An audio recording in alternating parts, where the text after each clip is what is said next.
Jai Shri Ram Jai Mata Di. So the question is, find the largest possible positive integer that divides 125, 162 and 259, leaving remainder 5, 6 and 7 respectively. हमें यहाँ पे इस question में एक ऐसा सबसे बड़ा पॉजिटिव इंटीजर फाइंड करना है जो नंबर जब इन तीनों नंबर्स को डिवाइड करे तब हमारे ये तीनों रिमाइंडर्स बचें। तो चलिए इस क्वेश्चन को सोल्व करना स्टार्ट करते हैं। मैंने यहाँ पर उस लार्जेस्ट इंटीजर को डी लेट कर लिया है। आप यहाँ पे कुछ और भी लेट कर सकते हो। अब मैं आपको ये वाला क्वेश्चन एक एग्जाम्पल के साथ समझाऊंगी, जो कि है जब 5 27 को डिवाइड करता है तो हमारे पास क्या आता है, 5 5 25 एंड रिमाइंडर 2 बच जाता है। एक और एग्जाम्पल ले लेते हैं। जब 2 7 को डिवाइड करता है तो हमारे पास आता है 2 3 6 एंड रिमाइंडर 1 बच जाते हैं। तो 5 ने किसको डिवाइड करा, 27 को, तो मैं यहाँ पे 27 लिख लेती हूँ। तो अगर मैं इस 27 में से जो मेरा रिमाइंडर बचा है 2 उसको माइनस कर दूँ तो मेरे पास 25 आ जाएगा। तो ये 25 एक ऐसा नंबर है जो 5 से एग्जैक्टली डिवाइड हो जाएगा, यानी कि जब हम 25 को 5 से डिवाइड करेंगे तो कोई भी रिमाइंडर नहीं बचेगा, हमारे पास 0 रिमाइंडर बचता है। इसे एक और एग्जाम्पल के साथ समझते हैं। जब 2 7 को डिवाइड करता है तो हमारे पास रिमाइंडर 1 बचता है। तो 2 ने किसको डिवाइड करा, 7 को। तो अगर मैं इस 7 में से जो मेरा रिमाइंडर है 1 उसको माइनस कर दूंगी तो मेरे पास 6 आएगा। तो ये 6 एक ऐसा नंबर है जो 2 से एग्जैक्टली डिवाइड हो जाएगा। ठीक है, तो इसी प्रकार हमारे पास क्या है, जो लार्जेस्ट पॉसिबल पॉजिटिव इंटीजर है जिसे मैंने यहाँ पे डी लेट करा है, जब वो डी किसको डिवाइड करता है, 125 को, तो नीचे रिमाइंडर क्या बचता है, 5 बचता है। तो यहाँ पे मैं रिमाइंडर लिख लेती हूँ 5।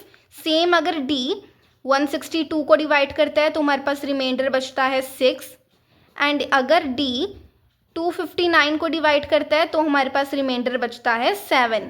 तो सेम अगर यहाँ पे मैं 125 में से 5 को माइनस कर दूँ तो मेरे पास क्या आएगा, 120 आएगा। तो इसका मतलब है 120 एक ऐसा नंबर है जो डी से एग्जैक्टली डिवाइड हो जाएगा, यानी कि कोई भी रिमाइंडर नीचे नहीं बचेगा।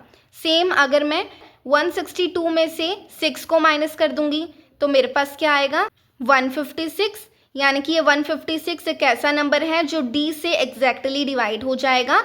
अगर मैं यहाँ पे भी 259 में से माइनस कर दूँ 7 तो मेरे पास आएगा 252, यानी कि डी 252 को एग्जैक्टली डिवाइड कर देगा। तो अब मैं इसी सेम चीज़ को यहाँ पे लिख लेती हूँ, 120, 156 एंड 252, यही सेम चीज़ मैंने यहाँ पे लिख ली है। अब यहाँ पे मैं लिख लेती हूँ D exactly divides these numbers. अब जैसा कि हम जानते हैं कि जब भी हमें एक ऐसा नंबर फाइंड करना होता है जो किन्हीं नंबर्स को एग्जैक्टली डिवाइड कर दे, यानी कि कोई भी रिमाइंडर नीचे ना बचे, तब हम क्या करते हैं, उन नंबर्स का एचसीएफ निकालते हैं। एंड यहाँ पे भी हमें वही सेम चीज़ करनी है, हमें एक ऐसा ही नंबर निकालना है, डी निकालना है, जो किन्हीं नंबर्स को एग्जैक्टली डिवाइड कर रहा है। तो अब हम क्या करेंगे, इन तीनों नंबर्स का एचसीएफ फाइंड करेंगे।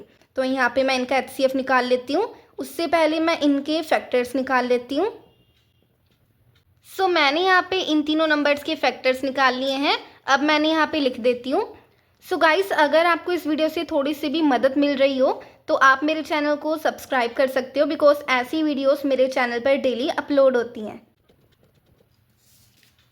तो अब हम यहाँ से एचसीएफ निकालेंगे।